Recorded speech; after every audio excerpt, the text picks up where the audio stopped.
Hello, everyone. Okay, I think that we are live. Thank you, everyone who is joining or will join this live stream in the next hour and a half. We are so excited to be hosting this event today. This is the first event in our One Vote Protects campaign here at Fandom Forward. Let me start by introducing myself a little bit. My name is Sarah, and I'm the campaigns director at Fandom Forward. And this event is our Get Out the Vote campaign for the midterm elections happening next month. And we wanted to put this together because we know that there are so many important issues on the line this year and every year. And we know that our one vote has the power to protect so many people and so many rights. And so we really want to use our individual and collective power to do some good before these midterm elections. So we're hosting 3 different events over the next 2 weeks to use that collective power to protect reproductive rights, to protect our planet, and to protect equal rights for everyone. So definitely check out our campaign webpage, which is at fandomforward.org/onevoteprotects. And you will see the information for our upcoming events. We are hosting a letter writing session that is climate focused. So if you are interested in writing some letters to voters, that's going to be a really fun time. And we're hosting that with some Percy Jackson and Lord of the Rings fans.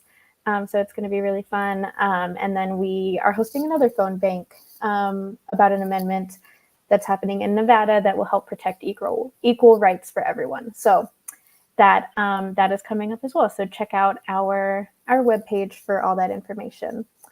And yes, hello to everyone in the chat and everyone who is watching. Feel free to say hi and let us know where you're tuning in from. So today's live stream is all about reproductive rights, protecting reproductive rights in Kentucky specifically. We're going to be working with Protect Kentucky Access to do a phone bank, and we're going to be talking with Star Wars fans throughout the live stream to make it fun and make connections between reproductive justice and the Star Wars universe. So stay tuned and definitely check in with us as you're taking little breaks from phone banking to hear us chat about Star Wars a bit.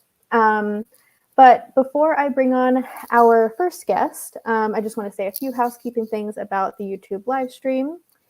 As I said, feel free to use that live chat to say hi to other people who are phone banking and encourage each other to make calls, ask questions. Just know that if you ask us a question in the chat, there's like a 20 to 30 second delay between when you post a comment and when we see it on our back end. So just give us a little bit of time to answer those questions. And also, we should have live captioning enabled on this video. Just click the CC button on your video and it should work. Yeah, I think that's pretty much it. And let's just get started with this live stream. So we are going to bring on our first guest from Protect Kentucky Access. Here she is, Kelsey. Hi, Kelsey. Thank you so much for joining. Can you start out with just introducing yourself for us a little bit and what you do at Protect Kentucky Access and what your organization does in general? Absolutely. Thank you all so much for having me first off. And before I get started, I have to say, I just told Sarah this, but my husband and I got engaged after watching a Star Wars movie. So there is a connection there too.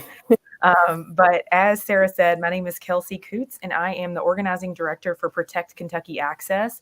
Protect Kentucky Access is a 501c4 organization that exists to defeat Amendment 2 here in Kentucky in November. So we are led by a coalition of organizations many of which you've heard of, people like Planned Parenthood, ACLU, a lot of on the ground organizations here in Kentucky.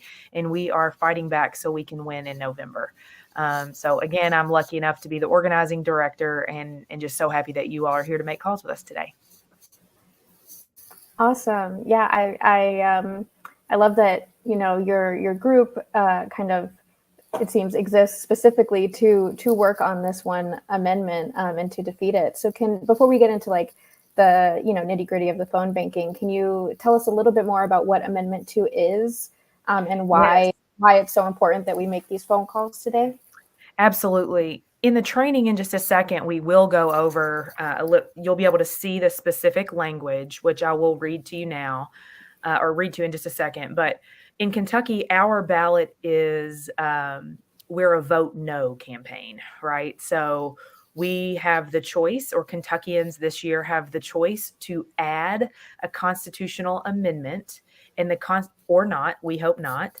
The constitutional amendment essentially says that nothing in the Kentucky Constitution shall secure a right to abortion. So again, in the training in a second, you'll be able to see the language specifically. We'll talk more about that. But I know in some other states like Michigan, theirs is a vote yes campaign, and they're trying to protect what they already have. Ours is we are trying to stop something. So here in Kentucky, we do have a trigger law. Abortion is restricted in one of the most restricted states in terms of abortion in the nation. So this is so important because really our Constitution has been our last sort of legal recourse for folks. So we've been able to fight things in court. If the other side wins, if the yes side wins, it's really the end of the road in terms of protecting abortion access at all in Kentucky. It also will allow the legislature, should they choose to, make even more strict changes, which we hear would be potentially saying that some forms of birth control could be, labeled as something that could cause abortions, like IUDs and things like that. So we do not believe that this is the end in terms of the fight, but this is sort of an all or nothing here, the end of the road for our fight for abortion access here in Kentucky right now. So again, thank you all so much for being willing to make calls. Yeah. Super, super important. And yeah, thank you for explaining that context so we know just how important it is that we make these calls today. I think you have a training to take us through for everyone watching who's going to be making the phone calls. So we can go ahead and get started with that.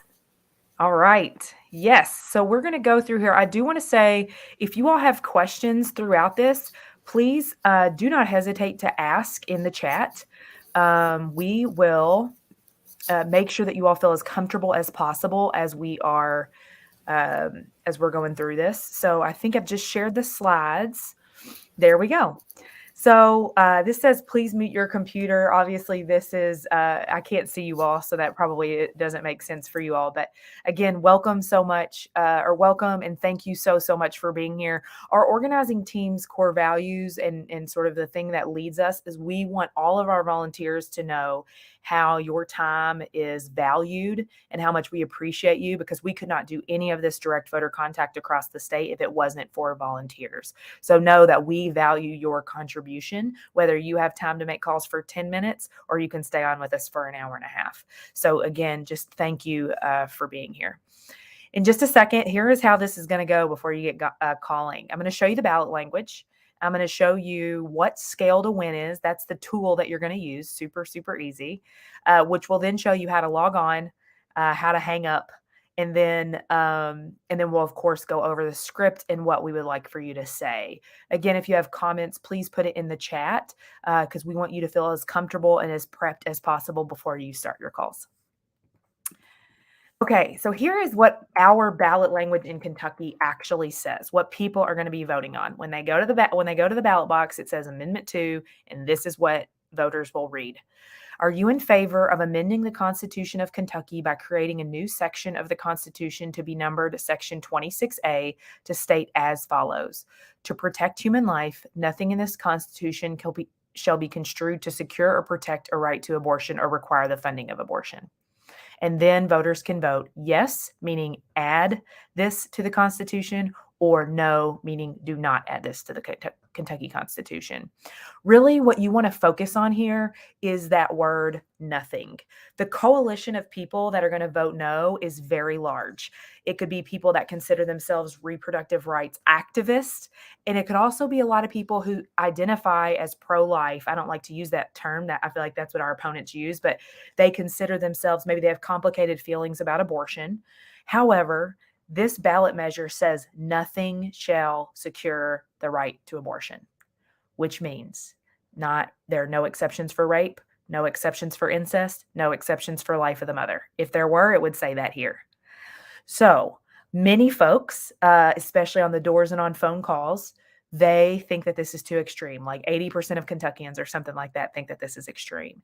And so your calls are so important because we are clarifying what people are voting on, because obviously there's a wide range of people on how clued in they are about the amendment. Of course, there's TV ads and all of those things going, but we are trying to have as many conversations with voters as possible so they understand the stakes of this. And so really focusing on, and you'll see this in the script in a second, that word nothing and the important stakes of this and how there's no room for sort of interpretation here, is really sort of a uniting piece as we talk to voters. So,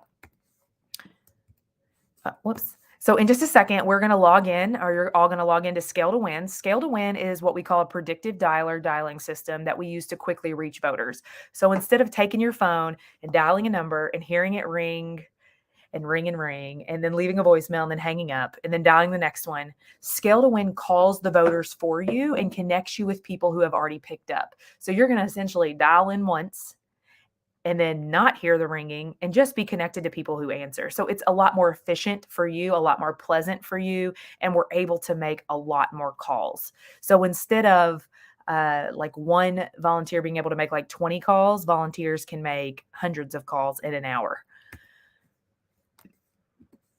So in just a second, to access Scale to Win, you will need a computer. We recommend that you are using Google Chrome or Firefox. That doesn't mean it won't work on other browsers. These are just what we recommend. And then we highly recommend you connecting your audio using a cell phone and not your computer. We found sometimes if you try to run the audio of the calls through your computer, there's a little bit of a lag. That will make sense in a second whenever I take you in more detail. But again, you're going to want your phone and your computer. Just as a note, people on the other end will not be able to see your phone number. You're going to dial into a computer system and then it's masked. So there is a Kentucky number that shows up. So people will not be able to call you back or anything like that. Before you dial into the system, we recommend get your water, let your dog out, use the bathroom, do whatever you need to do, because then whenever you dial in, you're dialed in and it's dialing a bunch of numbers. Not that you can't pause it. However, it is easier if you just kind of get settled before you make your calls. Then I'm going to review the script with you, but you'll see you're going to be able to click through it in just a second in preview mode. So you review the script, get comfortable, and then the very last slide has some FAQs. So in just a second, you can get this link in the chat. And Sarah, I don't know if I need to put this in the chat or if you all will. There we go. It's in the chat. We just put it, yeah. That is the link that you're going to need to log in just a second. I am going to take you through screen by screen to get logged in. So you don't have to like think, oh my God, I'm clicking on this and what do I do next? But you do have the link. There it is. Okay. So in just a second, whenever you click the link, your page will appear like this. You will see something that says preview script. I will take you through that in a second, but that is where you can click through all the buttons and see everything that you need to say. Then you will click this third option, call with your device and phone for audio. Once you click that you're going to call using the device and your phone, it's going to ask for your phone number and name. Know that goes nowhere. That is solely on the back end. I can see like that there's 6 callers logged in or whatever it is. So that number, the the people on the other end don't see that. That number goes nowhere. You're not subscribing to any list. It's solely on the back end for data purposes, and I'm the only one who sees that. So know that that is just the purpose of that. And then again, people on the other end will not see your number. When you are ready to start calling, all you're going to do is click there, right there, that says start calling. Once you click start calling, it's going to have you dial into the computer system. What that does is you're going to take your phone. It's not this number. You're going to take your phone and you're going to dial whatever number comes up on your screen. That is connecting your phone number to the computer system. So when the computer system is dialing numbers and it connects to your phone so you can hear it, right? So you're just sort of connecting to the computer. You're not dialing a voter yet. Once you do that, once you call into that number, then you will see a screen that looks like this. In the top left, it will tell you if it says in the call queue, it's making calls. You will not hear it ring. You will not hear music. You will not hear anything like that. So you will know that you're in and it's making calls whenever you see that. You'll also see some joke or something right here as it's waiting to load some calls. You will be connected to a voter as soon as someone answers. When you hear the tone and someone answers, just start talking. Because if you wait to hear them, then they've already said hello. That's what prompts the computer to connect you to know it's a live voter. Then you can say hello and start talking. If you're like, hello, and you wait, they've already said hello once, you're going to get into the hello, hello, hello, and somebody's going to hang up. So as soon as you hear that beep, as soon as you hear that tone, go ahead and start talking on the script. Essentially, this is the 40,000 foot view. Again, I will show you the very detailed view in just a second. You're going to introduce yourself and confirm you're talking to the right person. We want to be sure that we're talking to a targeted voter because 1, we know they're a registered voter. 2, we know that person is in our universe that we're trying to turn out. We don't want to unintentionally turn out somebody to vote against our cause because they know that we're calling and we fired them up, something like that. We have a very specific group of folks we want to talk to, so that is who we want you to connect with. Once you have connected with a voter, you will see a green bar come across your screen at the top. That's what it looks like when you're in a call. The name of the person that you are going to address is going to pop up right here in the top part of your screen. So in this instance, it says Mason. So you would say, "Hi, Mason. My name is Kelsey, and I am calling from or with Protect Kentucky Access."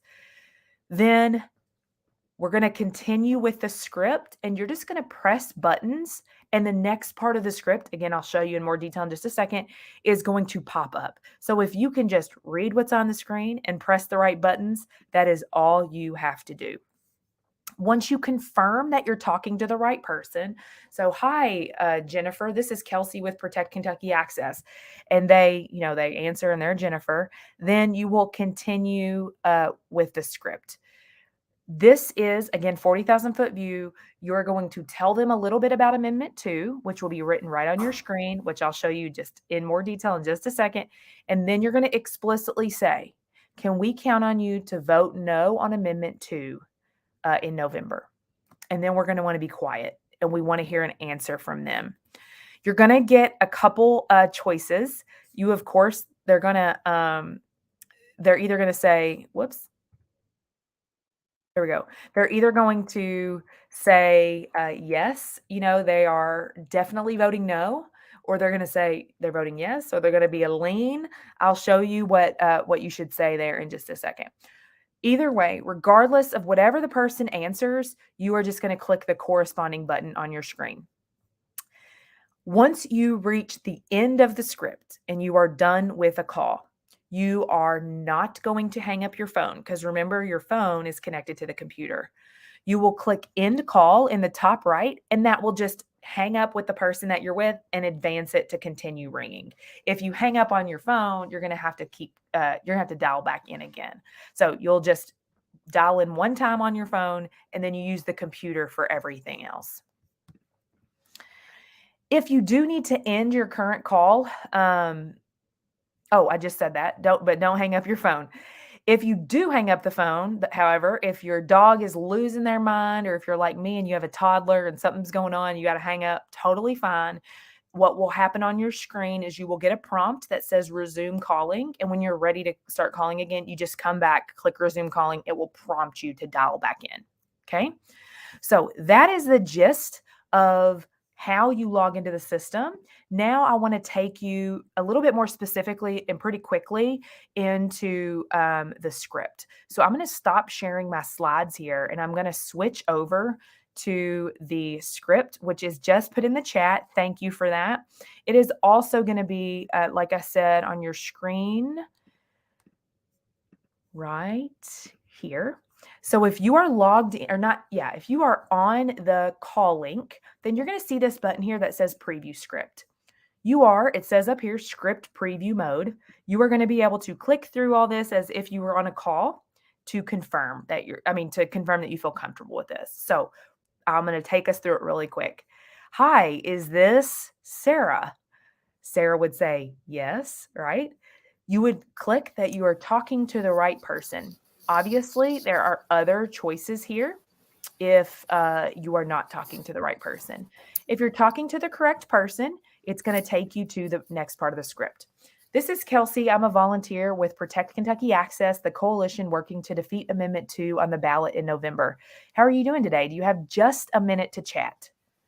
I always say just a minute to chat because you can gauge the person. Then you can say, we're reaching out to have real conversations with people and hear how they're feeling about Constitutional Amendment 2 that will be voted on in November.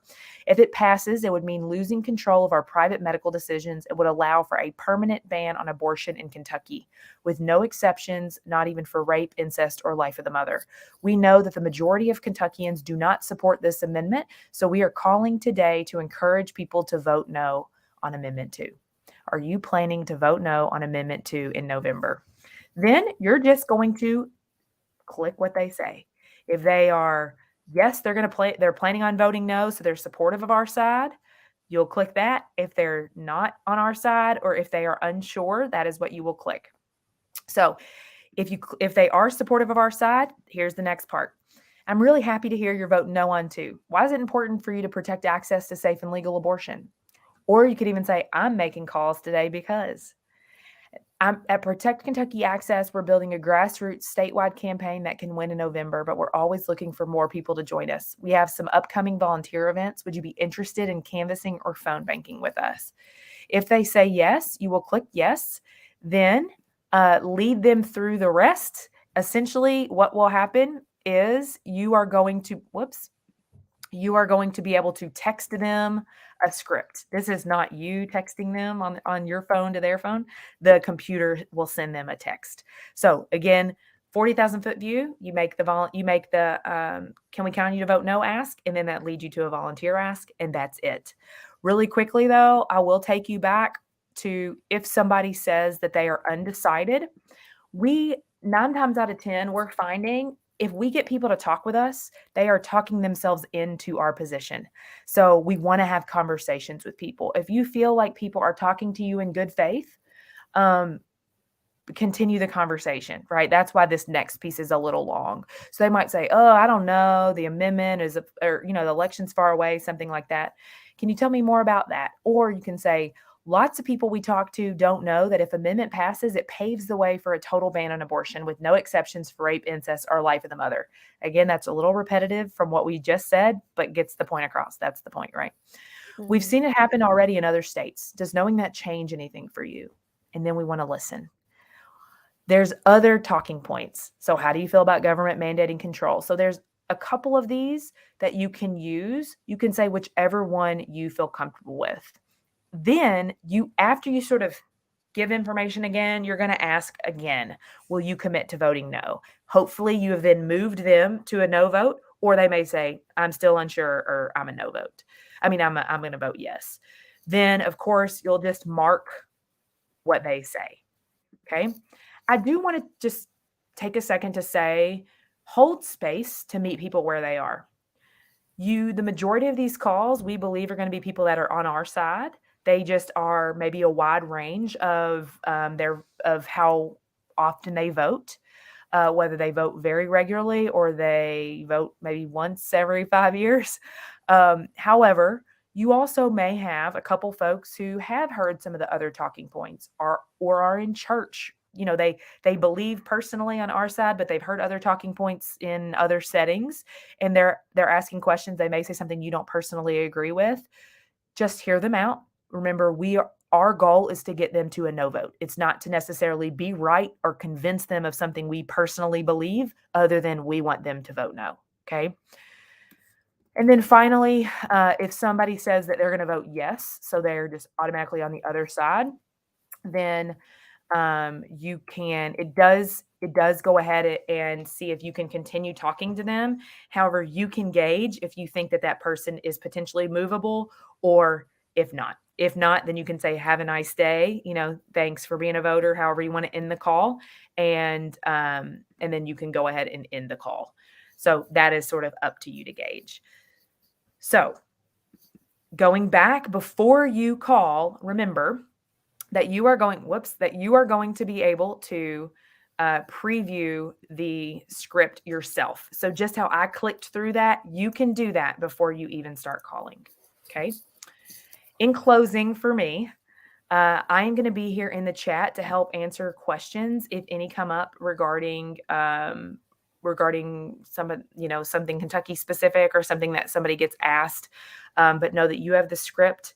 I will also say 89% of our IDs that have come in have been people who are saying they're voting no. So we do not anticipate you getting a bunch of calls with people that are not supportive. We do not want that to happen. Of course, you might get people that just don't want to talk on the phone. But generally, when it comes to this issue, if you're a first-time caller or you're like, oh my God, I'm going to talk about abortion with people I don't know, know that we want you to have a great experience. And so we have tried to weed out as many folks as possible that we think that could pertain to. So I'm going to be quiet here and hand it back to Sarah, but just say thank you again so much for making calls. You really are making a difference. Thank you so much, Kelsey. Yeah, as Kelsey already said, take a deep breath, review the script, go to the restroom if you need to, and you can start making calls now. Let us know in the chat if you're starting. And in the chat, we have the link to the phone bank, the link to the script, and we'll also put a link to the slides that Kelsey went through in case anyone wants to go back and see the screenshots or review any of those. So yeah, thank you, Kelsey. We will check back in with you in a little bit to see how we're doing. But next up, we are going to be, as I mentioned at the beginning of the live stream, we're going to be talking with some fan organizers and creators within the Star Wars fandom during this live stream. So if you find yourself waiting for calls to be connected, or you just need to take a little break from making your phone calls, you can tune in with us as we're chatting with people from the Star Wars fandom. And I'm super excited to introduce our first guest, who is, we can get up on the screen in just a second, but is Rachel. Hello, how are you doing today? Hi, I'm great. How are you doing? Good. Thank you so much for joining us. So we reached out to you because you're one of the organizers of the What Choice fundraiser, and so we want to chat all about that. But first, can you just, generally introduce yourself for our audience? Hi, my name is Rachel. I use she, her pronouns. I'm an activist in the Midwest, and I am also a Star Wars fan, a Star Wars creator. I'm on the Followers of the Force podcast. I just joined the Starlight Beacon Transmissions podcast. And so I'm very involved in activism. I also help with a social justice theater organization. Awesome. That all sounds really incredible. If there's one thing that I've learned about the Star Wars fandom through putting together this live stream, it feels like there are a ton of podcasts out there, which is really cool, but there's a lot to choose from. So I'm excited to hear a little bit more about the ones you're involved with. There is. I went from true crime podcasting to Star Wars podcasting, which is two oversaturated markets, but it's a lot of fun. Both are great communities. Yeah, that's awesome. So yeah, we'll get into that a little bit, but I also first just want to hear about this incredible fundraiser that is titled What Choice? Can you just tell us a little bit about putting that together? What was the inspiration, and what was the inspiration for making that connection between Star Wars and reproductive justice? So, the What Choice campaign actually started the day Roe v. Wade was cast down. I was actually in my last day of COVID isolation, so I was not having a great time. But I was on my lunch break, and basically my friend Meg texted and said, "Do you want to do something about this? I don't know what, but we need to do something." And I said, "Okay. You know what? We'll think Mm-hmm. about it. I'll get with you as soon as I'm off work. We're going to circle back and we're going to talk about it." And so, when everybody got off work that day, we and a couple other people that we knew circled up and said, "What are we going to do? Let's make this fundraiser." We saw Amidala Helps had just done a successful cause in Star Wars. We had done other things where we spoke out about issues or shared other fundraisers. There was a one for There Are More of Us. There was one for trans rights before as well. And we were looking at all of those, and we're like, we could make a bit of a difference here. We could raise, $1,000 to help abortion access. And we got a bunch of other creators on board. We made our art. And the next morning, which was a Saturday, we launched the campaign and just kind of stood by and watched all of this money come in. We decided to tie it to Star Wars, clearly, because we were Star Wars podcasters, and that's the segment that we have on our Twitters. And we thought, Right. this is fighting for what's right. It falls into the category of Star Wars. So we decided to do that, and we were just overwhelmed by the amount of support. Like, we set our goal at, I think, 5,000 originally, and we're like, okay, maybe in like 2 months we'll get $5,000, but we'll feel like we hit $5,000 by like noon on the first day. Wow. It was insane. Wow, that's incredible. And yeah, I took a peek the other day, but what are you up to now? It's like $48,000. We want Wow. to get it to an even 50,000. We have a couple more raffles we're going to start in the next week or so. We just obviously have been very busy with other things because many of us are activists on other causes or working professionals in various fields, including entertainment. So it's a little crazy right now. Yeah. I think that just, goes to show how much people cared, obviously, about this issue, that you saw such an incredible support for this fundraiser. And remind me, where is it that you're fundraising for specifically? We're fundraising for the National Abortion Federation, which is nationwide. What we liked was they provided helplines. So if you are in a state where abortion is restricted, you can call them and they can help you find out your nearby options. But they also offer those in multiple languages. So it's, accessible for those who may not have English as their first language, may be undocumented, may need a little more help. Right. That's awesome. I wanted to ask a little bit about why you decided to call the campaign What Choice? I saw that it was a quote, I believe, from one of the movies. So can you just tell us a little bit about that quote and why you chose that? The quote comes from my favorite Star Wars movie, which is Rogue One, and it is a speech before the Rebel Council when somebody asks them when they find out about the Death Star, which can obviously end entire planets in an instant, and somebody says, "If the Empire has this kind of power, what chance do we have?" And Jyn answers, "What chance do we have? The question is, what choice? Run, hide, plead for mercy, scatter your forces. If you give way to this much evil with this much power, you condemn the galaxy to an eternity of submission. The time to fight is now." And we kind of took that. It was actually, everybody laughs that because I love Rogue One. I'm very well known for loving Rogue One. It's my whole Twitter brand. But my friend Meg actually was the one who said, why don't we theme it after that speech? Because she knew it was one of my favorite quotes in Star Wars. And I was getting the COVID sympathy still at that point, I'm pretty sure.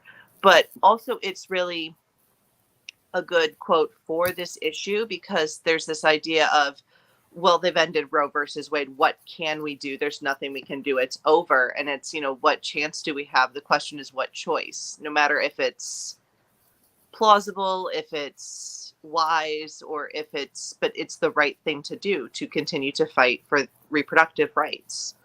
So that's why we themed it around that. And it gave us a really clear heroine in Jyn Erso, which gave us a good chance to use that. And we've had shirts made with that. We've had shirts made with other characters from the movie. One of our friends made one with Admiral Radis that says, "I say we fight." And it was themed around that because of that idea of fighting against insurmountable odds. Yeah, I love that. And I think it very much relates to what we're working on today, as Kelsey was saying, that this is kind of not necessarily like the last thing we can do, but we really want to protect this wording in the amendment in Kentucky, because if not, it's going to make it very, very difficult going forward. So I love that. Like, what chance do we have? No, it's what choice. And I think a lot of times, like, our choice is just to pick up the phone and make some calls, even if, I have phone anxiety, but sometimes that's the choice you can make, and that's what you have to do, I think. So I wanted to ask too, I mean, we kind of talked about it a little bit with this quote, but are there any other like broader connections between, narrative plot points in Star Wars that you see as like a connection between reproductive justice, or any points? Obviously, Star Wars is so huge with novels and comics and all this, but any like storylines you can think of that kind of relate to this issue where, it's been addressed before, or even just general themes? It actually has. As we pointed out to someone, one of the most famous characters in Star Wars is Padme Amidala dies in childbirth. Yep. Whether she dies of being sad, like people think, or was drained, whatever, but she dies during the birth of her children. So clearly that's a very real possibility when someone becomes pregnant.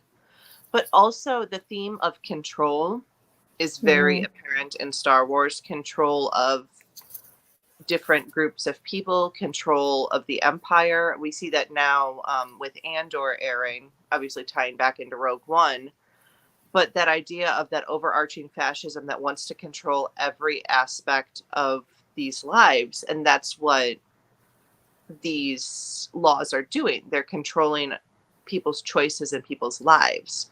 So it's really the whole, if everybody who wants to say, why are you making an abortion fundraiser about Star Wars is non-political. First of all, war is in the title. Thank you.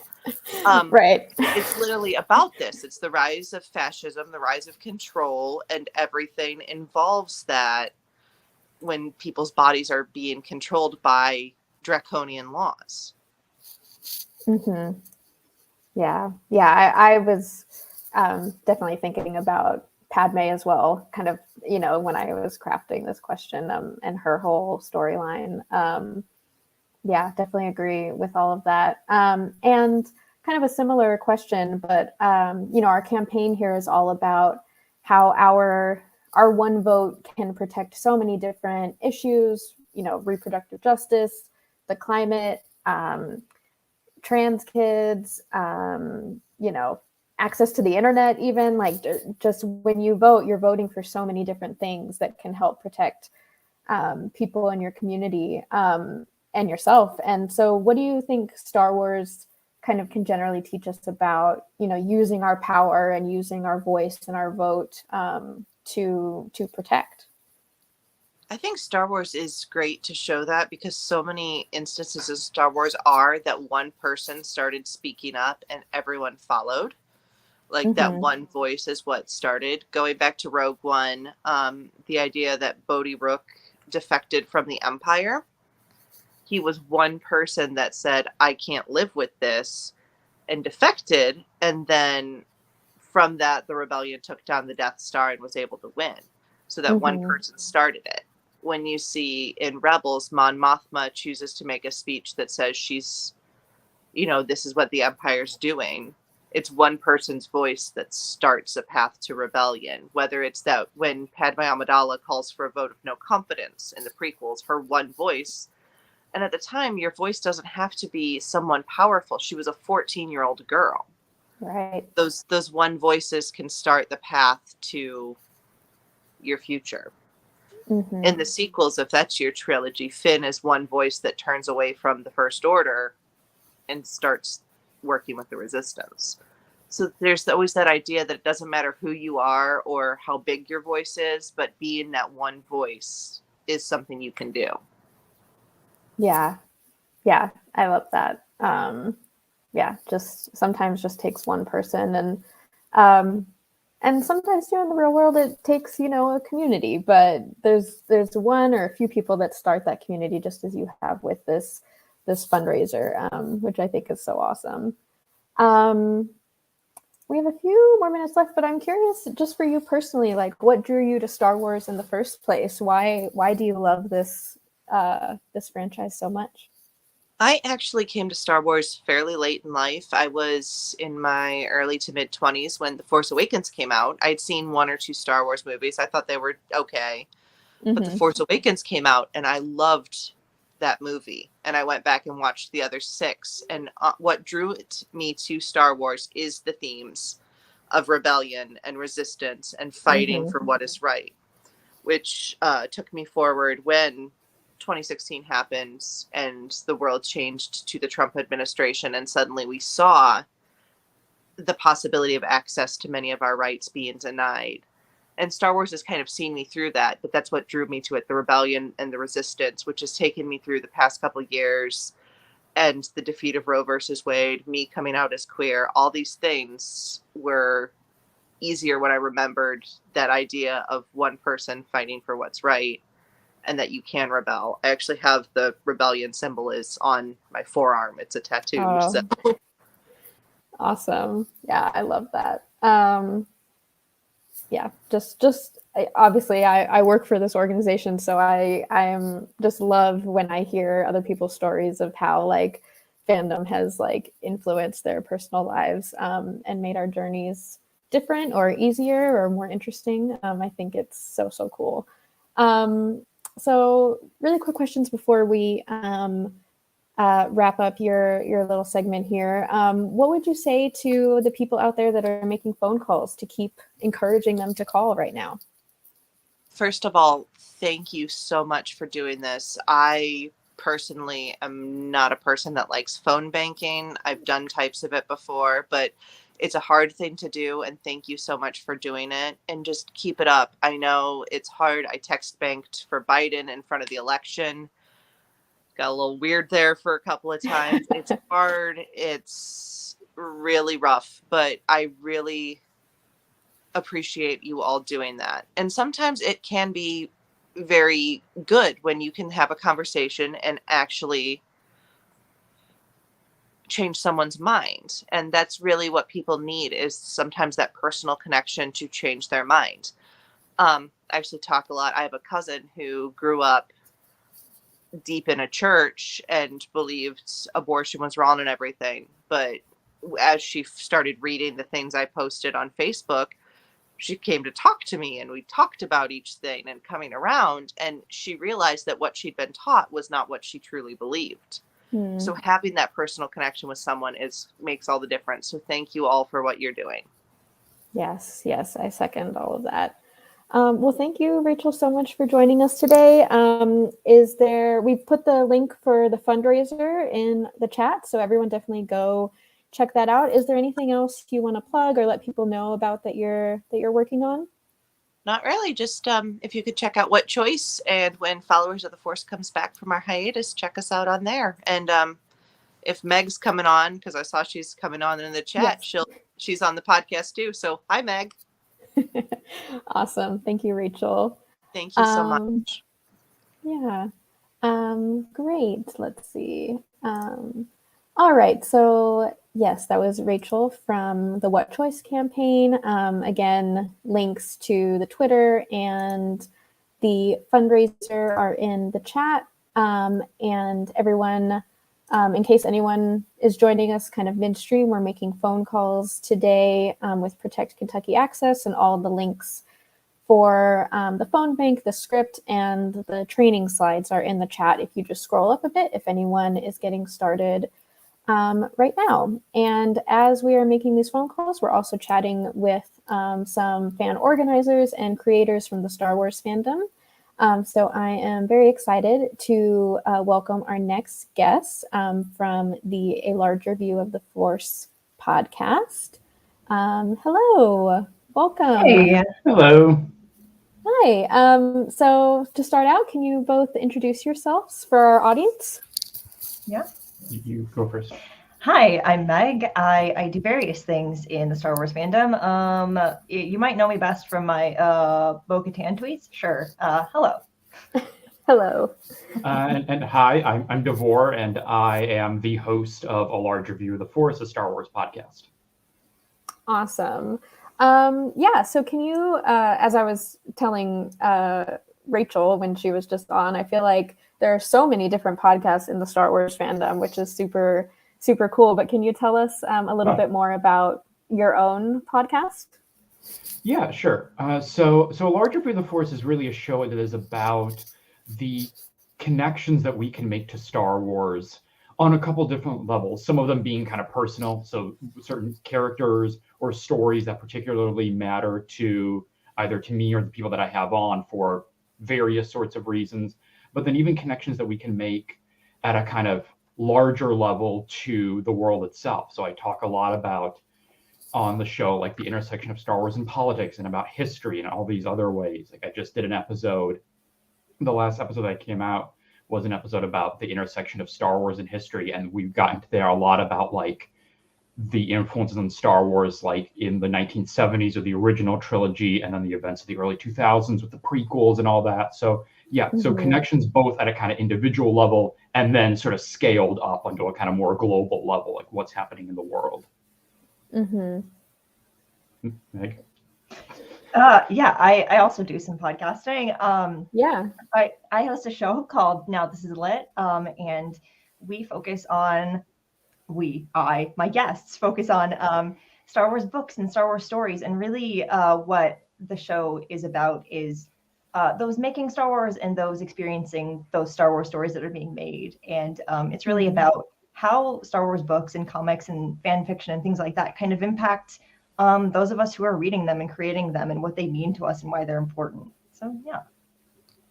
That's awesome. Yeah, and that's really why I wanted you all to join us today for this live stream, particularly, you know, in A Larger View of the Force podcast, like making those connections between Star Wars and our real world or our own galaxy. Because that's, you know, exactly what we do here at Fandom Forward as well, is making those connections between fandom and real life and seeing what we can do to make our world a little bit better, a little bit at a time. So in these various projects that you both are working on, I'm curious to ask all our guests today, you know, what kinds of broader connections do you see between the stories in the Star Wars universe and reproductive justice? A lot of okay.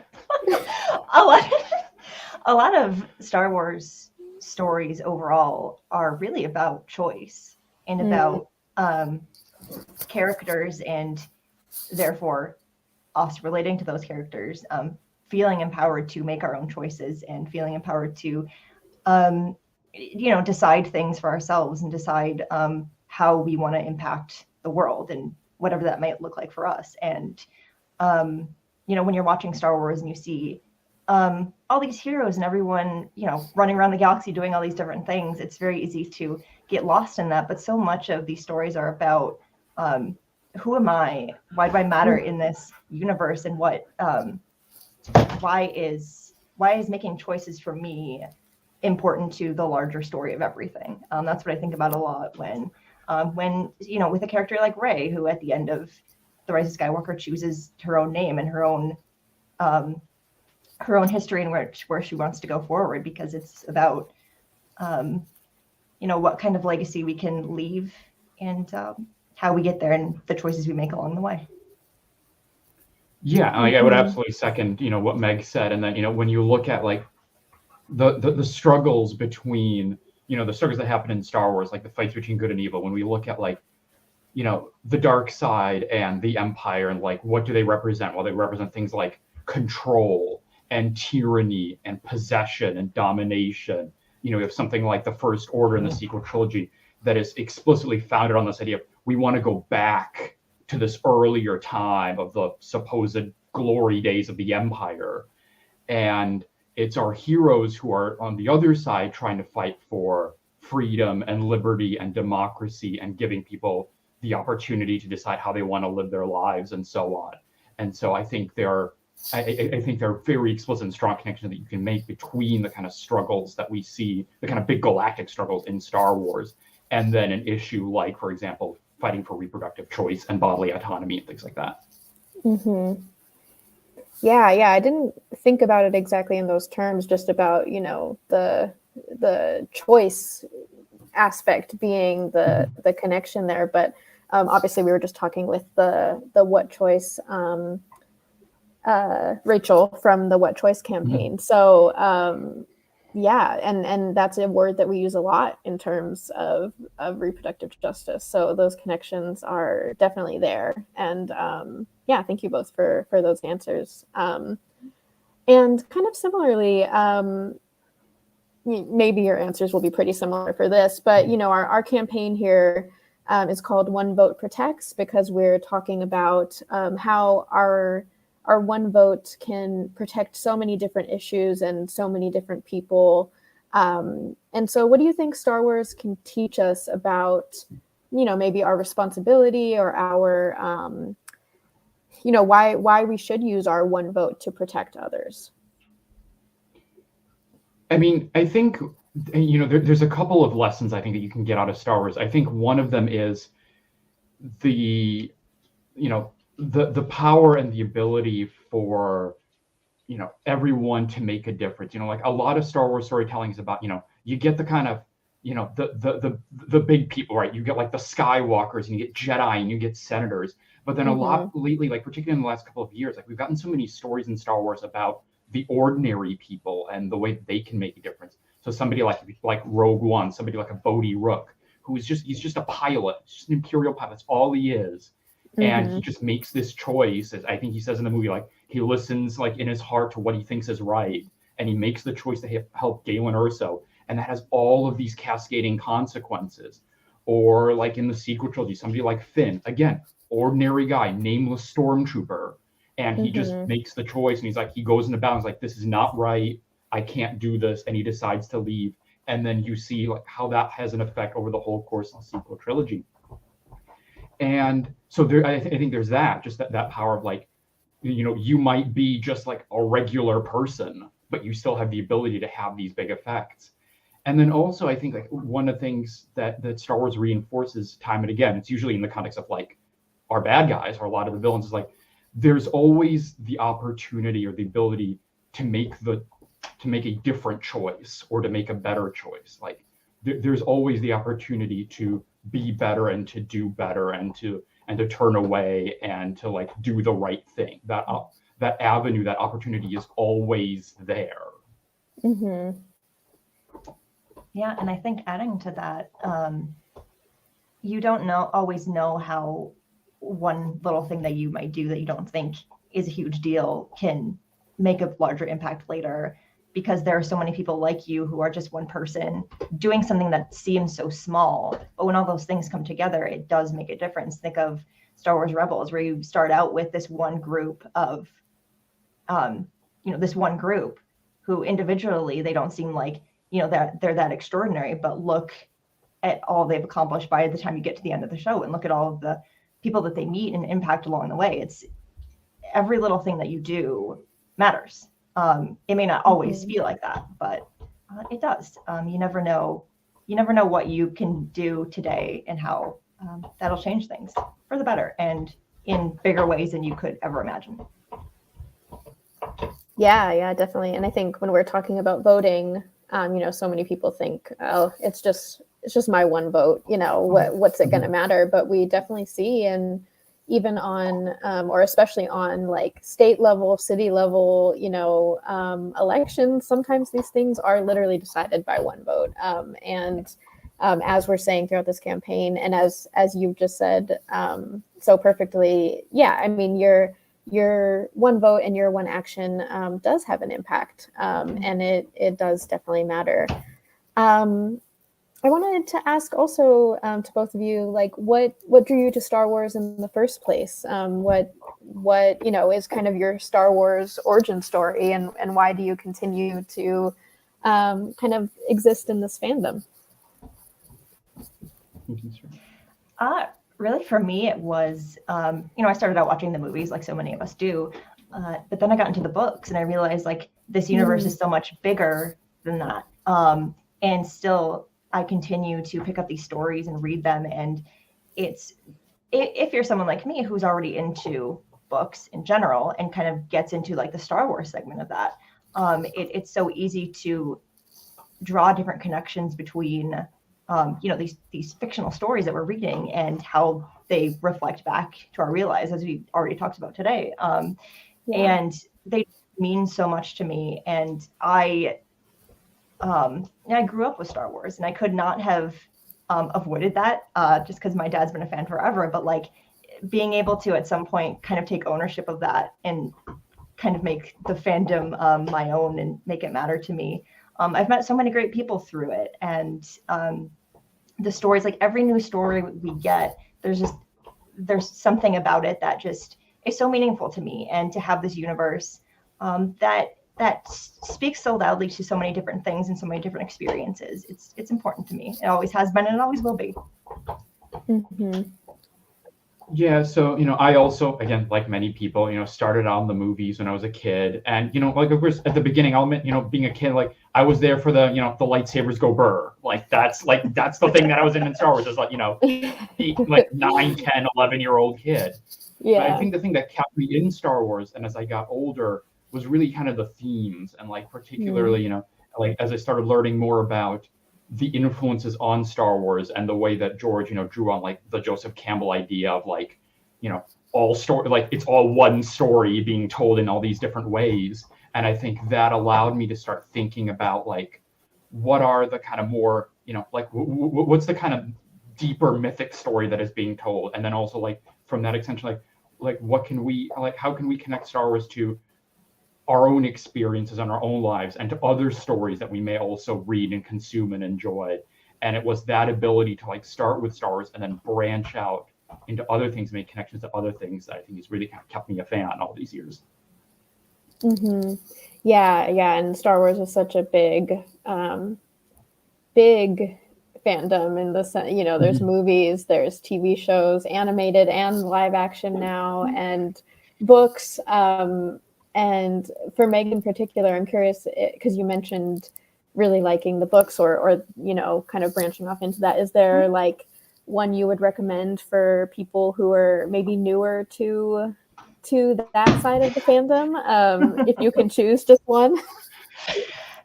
You may or may not have heard of a book called Lost Stars. This is a great book for whether you're are already into Star Wars or not. It kind of spans the original trilogy of movies, has some familiar characters, but also new characters. It's a love story. A lot of people rave about this book. It is very good. Highly recommend. Okay. Lost Stars. I may jot that down for myself as well. Yeah. So what, people are making phone calls right now to voters in Kentucky to so we can try and defeat this Amendment 2, as we've mentioned. So what would, you both say to people making calls right now to encourage them to keep calling and keep going? Do you want me to go? Yeah, go ahead. Okay. I mean, I think the first thing I would say to those folks right now who are doing the phone banking is like, props to you. Like, I hate talking to people on the phone. Like, it makes me supremely uncomfortable. Like, it is not something that I could like force, compel myself to do. So I'm, I just want to give people like the kudos for doing that. I know, like, in some, like, it is very like, it's a sort of, it can be like potentially fraught in a situation like you're calling up a stranger. You don't know what kind of reaction or situation you might get into there. So I really sort of applaud people for, for going into that and committing to it and doing it. And like the other thing I would say, like, added to that is like, like, even if, let's say, you just got off a call and it didn't go well, like you got to somebody and like they were like really, like tearing into you or something and it didn't go well. It's like, there is still the opportunity, there's still a chance, like you could reach out to someone and like you might touch base and you might get that person to like start changing their minds or start thinking differently. Like, I'm thinking again, like, to make a Star Wars connection, like I'm thinking about Star Wars Rebels and like the relationship of Zeb and Callus, where like Callus was this guy who was like, he was this Imperial, he was in there. And then he like forges this relationship with Zeb. He has this like moment and then it starts getting and turning and starting to think like, am I doing the right thing? Am I in the right place? And then that goes all the way to him ultimately defecting. So like the power of like having that one conversation or that one connection can really be the catalyst to get someone to start shifting the way that they're looking at things. Yeah, and I would say in any kind of activism or any kind of, encouraging someone to take action or change their mind or think about their beliefs a little bit deeper, everyone has their role in that, and not everyone is the kind of person who would make phone calls like you might be today, but you may be doing that and you may have found your thing. This may be the thing that you found that you can do, that you can make an impact with. And again, it may not feel like you're making a huge difference, but if you're out there doing that, you're doing something that someone else may not feel like they can do or want to do, but like everyone has their kind of thing that they can do to help, and keep doing the things that you really feel like you can do and you can make an impact.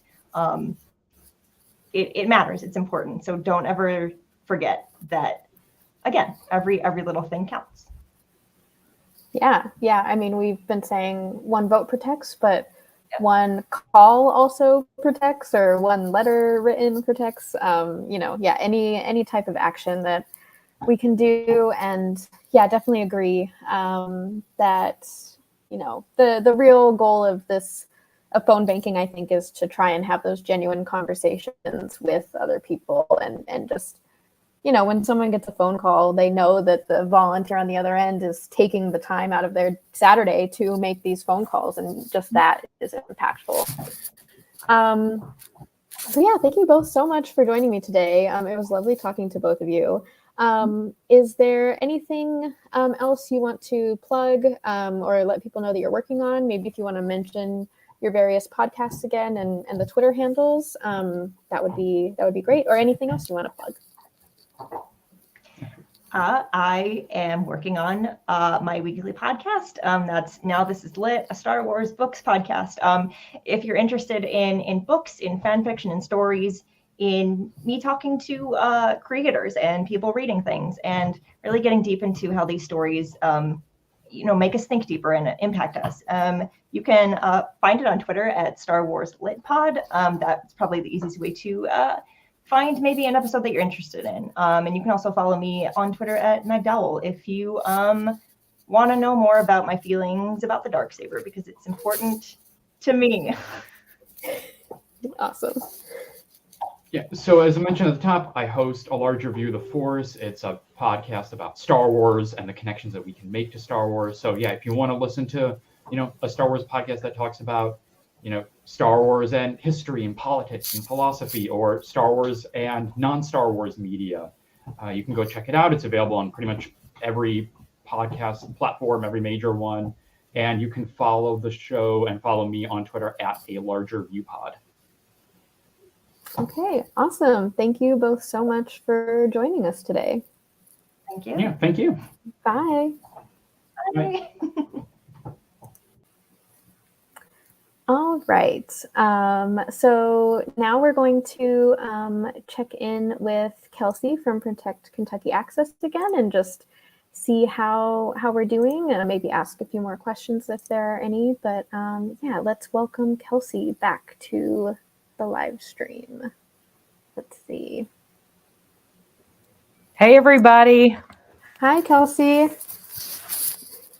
Thank you all so much for everybody who's still with us, who's making calls. It looks like we've got a few people still calling, and I just want to reiterate what the two previous guests said. You know, sometimes calling isn't easy. However, like I said earlier, we do try to target this in a way because we want you to have good experiences. We want to mobilize our folks. So I hope that all of your calls have gone really well so far. And I always just like to think on election day, whenever we see the results, like, did we do everything that we knew that we could to help? And so for me, I always think about that whenever I'm like, can I dig deeper, right? Can I do a couple more calls? Can I stay on the line, or can I join another action? And so I do want to plug, if you don't mind. Yeah, go ahead. We have actions happening 7 days a week. And of course, we have more actions for folks who live in Kentucky. But if this is a cause that is near to your heart, or you've been calling and you think, you know what, I think I'm going to stick with this, we have virtual phone banks that are exactly like what you were just trained on. And we would love to have you back at other times. Sorry, you hear my toddler who is not happy at the moment. That's okay. So I am going to put in the chat here a website that you can go to that has all of our volunteer. I just put it in the private chat, Sarah, if you don't mind to copy it Okay. over. Yeah. But so sorry, you all. But that has all of our actions for our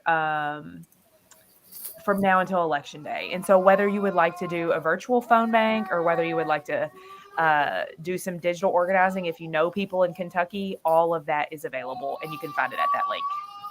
Okay, awesome. And I have one question before you hop off again. For the link that we have in the chat for this phone bank right now, is this only active during our time frame here, or can people, if they hop on the YouTube later today, will this link still be active, and can they still make phone calls on their own time, kind of through our link? Yes, they can.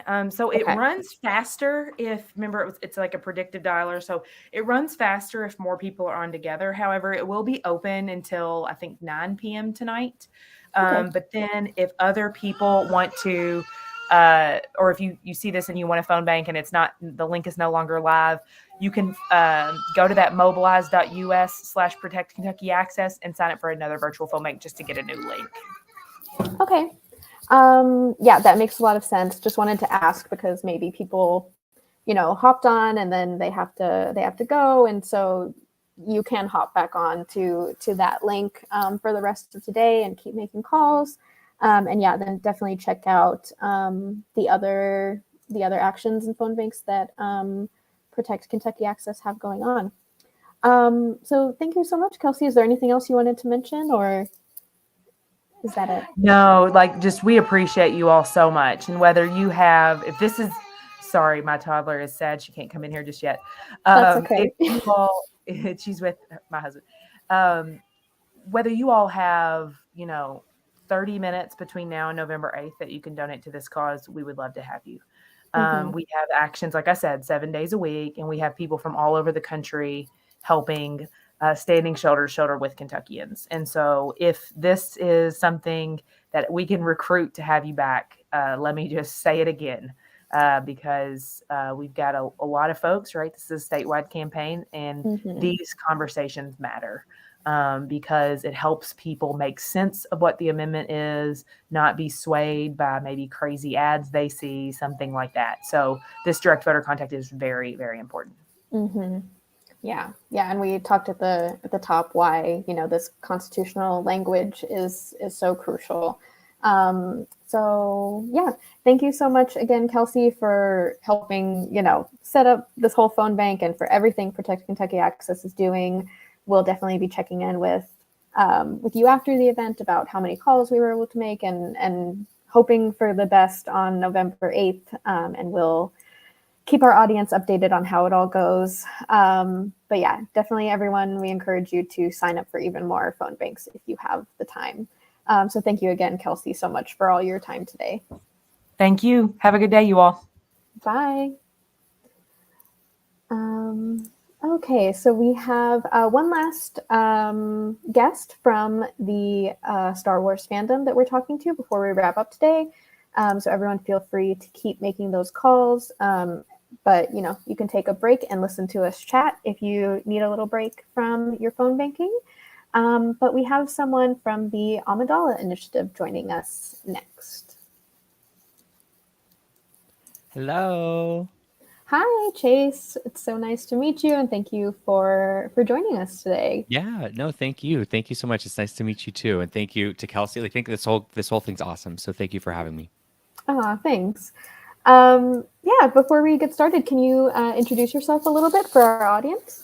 Yeah. Yes. I'm Chase. I go by That Gay Jedi online. And I'm a non-binary YouTuber and podcaster. A big fan of Star Wars, Marvel, Stranger Things. Those are kind of my main squeezes in fandom. And yeah, that's me. Awesome. I personally also love all those things, and we at Fandom Perfect. Forward love all of those as well. We've done Marvel Great. campaigns, so yeah, awesome. But today we are talking about Star Wars. So can you tell us a little bit about what the Amidala Initiative is? I know, or as far as I understand, you are like, it's a collective, and you are like one person from that collective. But yeah, can you just tell us a little bit more about that initiative and the community and how that all came together? Yeah, it was started by my really good friend Ben. We love Ben, and it was started back in February after Texas Governor Greg Abbott was, really hit the gas on a lot of anti-trans agendas that he had in Texas, and combined with other bills that were targeting like trans youth and non-binary people across other states. Ben really just went to work, which was really, really awesome. And they assembled a huge team of fan content creators. So it's nice too, because, it's not often that like someone that leads an initiative like this includes so many creators and so many other people from fandom. And I just really respect that they went that route, and it's really awesome. And so it's a very large, collaborative team of content creators online in the Star Wars fandom. And so far we've raised $18,940, which is amazing. Wow. We do have a $25,000 goal, which we are still holding out hope that we are going to get there. And all that money is being raised for Equality Texas, and Equality Texas basically advocates and provides resources for trans youth and their families. So yeah, it's a really great organization, and Ben is the leader of all of it, and it's just an honor to be a part of it. Yeah. Yeah, that's super awesome. I'm wondering if was there any, like, I know that, you mentioned that Ben created this when things were happening with Greg Abbott in the real world, but were there any like narrative connections or any that you can see between like Star Wars and protecting trans youth, or, gender, or anything like that you've seen in the Star Wars universe yourself? That's a really good question. I think that, I think it was an exciting time for this to be happening, sort of parallel to the High Republic novels that have been coming out and this whole new era of Star Wars that's been a huge publishing initiative by Lucasfilm. And it's been really cool to see like how much representation is are in those books, and a lot of trans and non-binary representation. Always room for more, and especially in like, other media, but I'll get to that later, I'm sure. But yeah, I think it's exciting that, I mean, it's exciting, but it's sad. It's everything that was happening in February and that has happened since isn't great. But it is nice to sort of at least feel like there are small pockets of progress in terms of like the Star Wars media, whether it's books, TV, or movies, or anything. Yeah, that's how I would answer that. Yeah. I think that's a great answer. And what, I mean, obviously you mentioned that this fundraiser has raised $18,000 so far, but what was kind of the general response from the fandom when this campaign or this collective launched? The response is amazing. I mean, the response was really, really cool to see how many people we could get to donate, not only donate, but also like raise awareness, which I think is a really important thing, because a lot of times with anti-queer legislation, it's I've noticed it's kind of harder for some people to stay abreast of what's happening in terms of anti-queer legislation. So it's been really cool to raise money and also awareness. And the response was really great. And it has been good, but it is interesting to compare to other sort of like initiatives in fandom, and not out of competition, just out of curiosity, where it's like there are other initiatives that are non-queer and not trans that might get a little bit more traction. But I think that proves like all the more reason why it's really, really important to be looking out for, you know, if there's no one in your life that you know that is trans or non-binary, it's very important to, you know, really search your soul for like, you know, how you could be a better ally and how you could be a strong advocate, because it's a great response that we've had. Obviously, I mean, we've had so many generous donators that have raised $18,000. But yeah, I think it's just an interesting thing to point out. Yeah. Definitely. Yeah. It's very interesting to think about that, and how like, yeah, just again, like you said, not a competition, but just noticing which things maybe get more eyes on them, and why. Yes. I mean, it could even be down to like an algorithm, you know. Exactly. I'm sure it is. 100%. Yeah. Yeah. And it's like, and we also see a lot of that with like fans of color and people of color and initiatives that are there to benefit fans of color. And it's and I mean, even during like the Black Lives Matters protests of like 2020, like those the Instagram, I think, really started to kind of work against that in the algorithm. I think like there came a point where they're like, okay, well, we're not going to use our, like Instagram is like, we're not using our, you know, our platform for like, you know, boosting all this all the time, because that's what a lot of people are using socials for. And I think there is a little bit of a truth to sort of like big corporations wanting to fix an algorithm so that it like keeps people like happy and seeing pictures of their friends and like not thinking about things that are actually happening that need our attention. So the algorithm is a really great point you bring up. Absolutely. Yeah. I'm curious, if you don't have an answer to this, totally fine, but are there other you know, like actions or events that the Amidala Initiative is looking at doing besides the fundraiser, or like, is there anything that you would in particular like the, you know, collective to work on?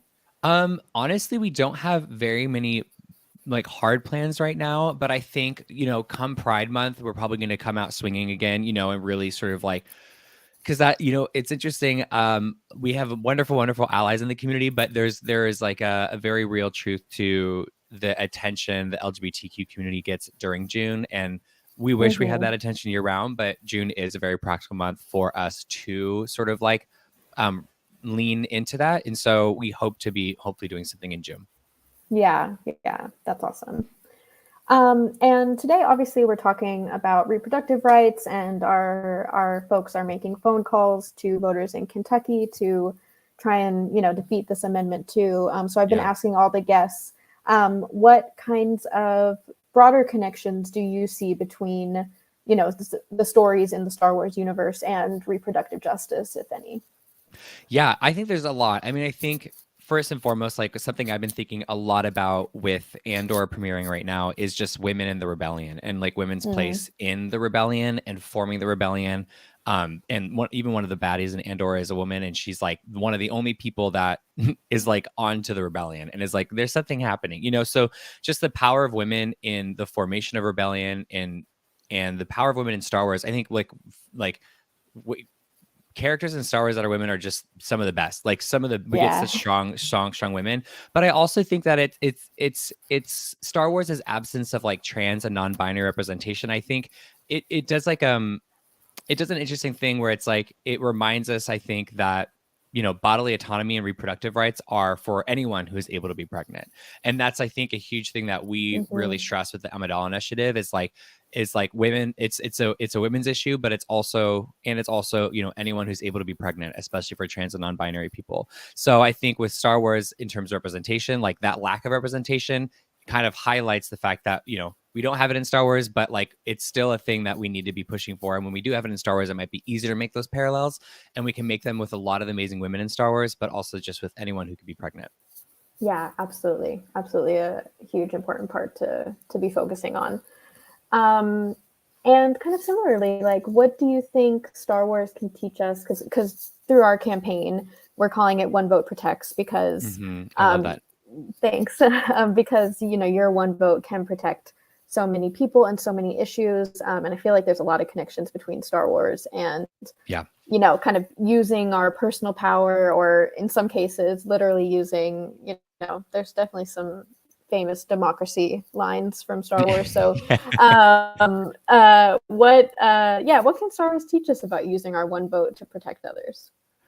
It's so many things. So many things. I think one of them is like just in the character of Padme Amidala, like she was chosen as sort of the figurehead for this campaign because she is someone who always does what's right and is always advocating and fighting for justice in such a big galaxy for so many people. And then also like in the Padme trilogy, in the Queen's, you know, trilogy written by E.K. Johnson, EK is like an amazing author in Star Wars who really does fight specifically for queer, trans, and non-binary representation in her novels. So I think that's really great. And then also just like, you know, Star Wars characters like Padme, like Ahsoka Tano, and like so many more, especially like in the animated series Rebels. It teaches us so much about allyship, where it's like, you know, certain things that are happening in the galaxy might not be your problem, but first and foremost, that isn't to say that it doesn't matter, and second, that's not to say that it might not be your problem one day. You know what I mean? Like the Empire might be focusing on this planet right now, but that isn't to say like and if you don't live on that planet, girl, that's fine, but we should also try to care for our neighbors and care for our planets, A, because it's the right thing to do to advocate and be an ally, and B, a power like the Empire can spread that so easily, and it will affect you. You know what I mean? It will affect all of us inevitably. And then I mean, especially with Andor and Premiere right now, there's a lot about, you know, forming a rebellion, and fighting fascism specifically, which is a very, very, like, they've really taken on a lot in that show, which has been super inspiring. And so it teaches us about that. And then just a lot about, like, in general, from the very beginning, Star Wars has always been a story about underdogs and about, you know, fighting oppressive powers. So that's what I would say about that, what Star Wars can teach us. Yeah. I love that point about, you know, even if the Empire is not focusing on you today, they might be tomorrow or very soon. Yeah. And, you know, being there for the people who are being targeted today is very important. And I wanted to ask, you know, kind of what drew you to Star Wars in the first place? What is your Star Wars origin story? Well, I watched it a lot as a kid, and then the pandemic kind of threw me back into it pretty hard. But I think what drew me in the most, revisiting it as an adult and as someone like, you know, a person who could kind of like understand story on a different level, I think it was just sort of the nuance of characters. And Star Wars to me has always been so fascinating because it deals in good and evil, and like it deals with a lot on a binary, and there's a lot of like binary themes, like good versus evil, empires, Jedis, like the twin sons of Tatooine, Padme and Luke, like Leia and Luke. So there's a lot of binaries in Star Wars, which I find very, very interesting because there's so many amazing stories in Star Wars that play with that and that will like blend that, and they'll break binaries. So there's a lot of breaking in that. There's a lot, especially in the newer stories we've been getting, there's been so much more of a grayer area, which I think is really, really fascinating and really, really fun as like a queer person to sort of experience that. Yeah. And you mentioned that you are a like YouTube creator and podcaster, I think. So what are the specific, even if they're not, you know, specifically Star Wars related, but what are the things that you create as a fan creator? I make YouTube videos on YouTube as That Gay Jedi, and I make videos on like Star Wars content, Marvel, Stranger Things, and I basically just sort of like I work, you know, I really try to create a way for queer fans specifically, I mean all fans, but queer fans specifically to feel seen and represented in fandom, which is always, you know, it's always a goal. And then I'm on the Pink Milk podcast, which is really awesome. And we do live streams every week. It's called Pink Milk After Dark. You can find us on YouTube, Twitter, and Spotify. Twitter is @ServingPinkMilk. And that's really, really awesome. It's a really great group of people. It's an amazing community, just like great queer, like it's a great thing to be a part of such a queer podcast and being able to sort of like share a virtual stage with my co-hosts, Em and Brian, because they're so incredible. And like everyone that comes and tunes in live, our Steam Queens are amazing and so welcoming. So that's Pink Milk. And then I also have a little a horror podcast on the side called Fear Queers. So if you like scary movies and spooky things, then that's for you. Perfect timing for that right now. Yes. I just love hearing about all of the fandom communities that people are a part of. It's fun. So, yeah, it's awesome. Last main question for you. I've also been asking all the guests, what would you say to people making phone calls right now to encourage them to keep calling? I would definitely say like you kind of alluded to it as I was coming in, like where this idea of like taking a break where you need it. I think it's very I think it's a very like when you're making calls and when you're at any sort of like campaigning, it's very important to sort of like take care of yourself so that you can perform better and you can feel like authentic while you're doing it. So if you need to take a little bit of a break and have a glass of water, watch a YouTube video, just take a walk around the block, that really, really helps. But yeah, I mean, I don't know. I would say also kind of like hearkening back to, I think it was Kelsey, right? That's her name. Yeah. So I'd say Kelsey also had a good point about just like knowing that you did everything you could do. And that's a huge thing, especially like, with the tenacious times we're living in politically, it's very important. So all of us feel like we've done everything that we can for ourselves and for our neighbors, and for other people whose rights are being actively questioned and taken away. So that's what I'd say. Yeah, definitely. I agree with that. Very well said. I think that you kind of already mentioned all of the Twitter handles and the things that you are working on, but is there anything else you want to plug or let people know about?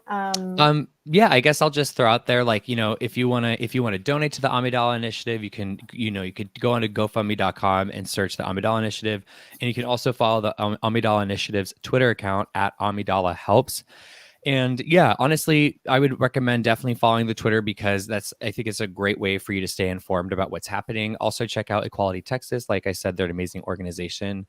And yeah, and also just stay informed with Fandom Forward because you guys do amazing work. And I really, really thank you for what you're doing. Thank you so much. And we put both of those links in the chat for the GoFundMe and the Twitter. So everyone go check that out. And thank you so much, Chase, for joining us today. Thank you. I really appreciate it. Yeah, thanks. Thanks. All right, everyone. So that was our last guest. And now I'm just going to do a bit of wrap up. And we will, get this live stream wrapped up.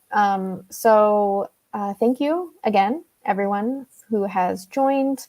And has watched throughout, or if you're watching this after the fact, as Kelsey, said to us many times throughout this campaign, this issue is super important in this amendment in Kentucky. It's really, really important that we defeat it.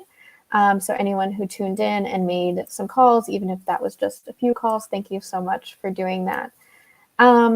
We have some graphics on our social media at Fandom Forward about Amendment 2, and you can check out, Protect Kentucky Access on social media. They have a bunch of information up as well. So I would encourage everyone, along with making phone calls, to go on those social medias and just share this information, share these graphics, because that's another, easy and great way to spread the information about this amendment.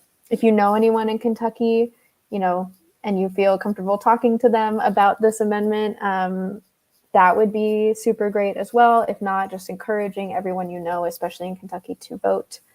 And yeah, as I mentioned at the top, we have 2 more events in our One Vote Protects campaign coming up on Monday, October 24th, so just in 2 days. We have One Vote Protects Our Planet, in which we are partnering with Vote Forward to write climate-focused letters to voters in Pennsylvania. So this is essentially like we're just writing to people, encouraging them to vote, but with a climate focus. So our letters are all about why it's important to vote to protect our climate. And we're going to be joined by some really fun fan creators from the Percy Jackson and Lord of the Rings fandoms during that event. So if you're a fan of either of those, definitely you'll want to tune in. This event does require a bit of preparation. You need to sign up for Vote Forward in advance. So definitely go to our website and click the sign up form, and you'll get all the instructions you need to join that event with us.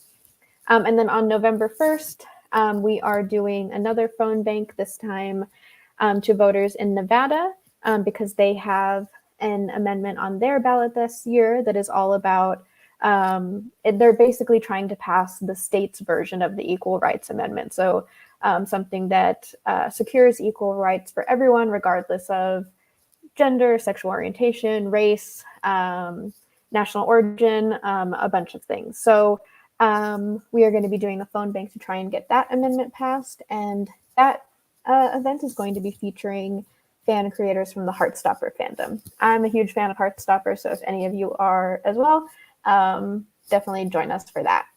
And again, you can find all that information. The sign-up forms are in the chat.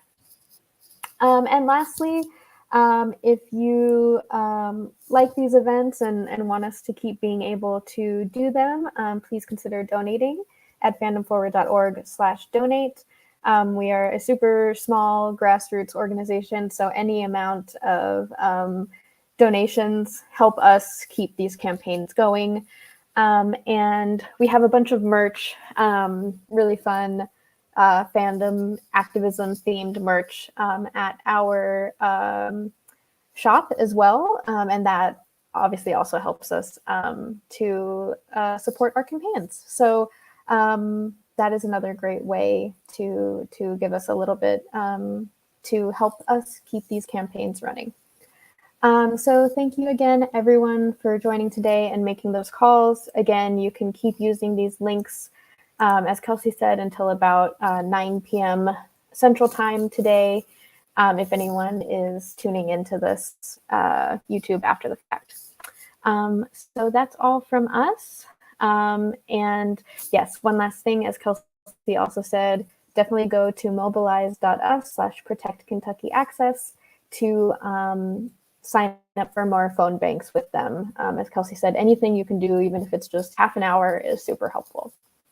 All right, so thank you all. That's all from Fandom Forward until Monday when we have our next event. But thank you everyone for joining and for making those calls. All right.